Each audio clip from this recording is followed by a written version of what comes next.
Okay, so we know that in terms of Barrett's esophagus, all visible dysplastic lesions need to be resected.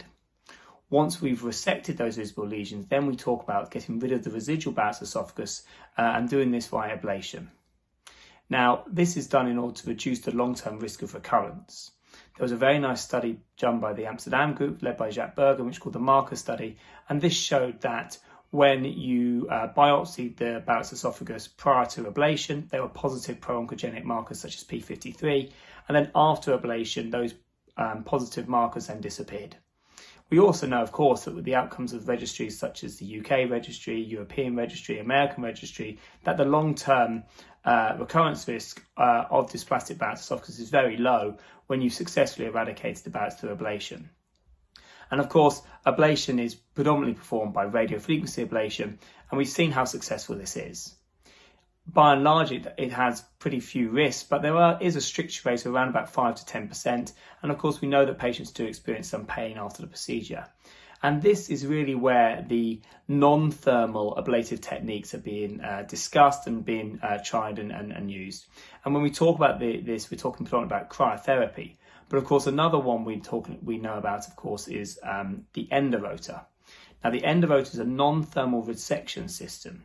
It's essentially a rotating cutting tool that's operated by a foot pedal and it has a vacuum attached. So as the cutting tool cuts the tissue, the vacuum sucks up the tissue, and then of course it can be analysed by a histopathologist.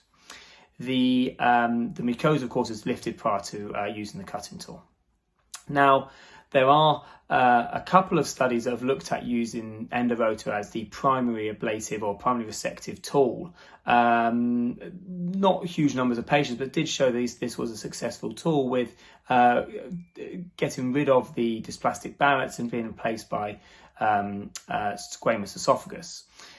The majority of the research has really been done looking at the use of Endorotor in refractory Barrett's esophagus. That's really in practice sort of two different things we're talking about there. One are patients who've gone through lots of the standard radiofrequency ablation but still have residual dysplastic Barrett's esophagus or residual Barrett's esophagus that has metaplasia in it that we know carries a longer term risk.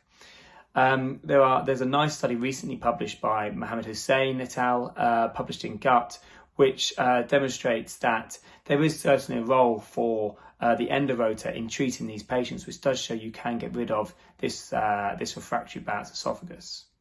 The other place that Endorotor fits very nicely in our treatment algorithm at UCH is essentially in those patients who have a visible lesion that has occurred often in the context of someone who's already gone through the treatment algorithm, i.e. they've had their Barrett's resected. These are very small number of patients, but they can get these visible lesions that reoccur.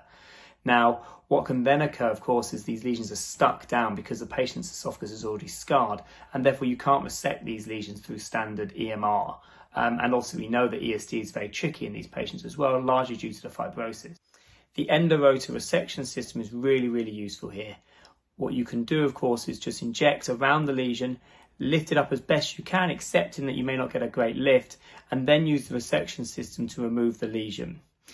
Yes, you don't get a definite answer in terms of the completeness of resection because you don't get the margins. But of course, what you can do is remove the lesion and then bring them back another time where you can inspect the area and take biopsies to ensure you remove the lesion completely.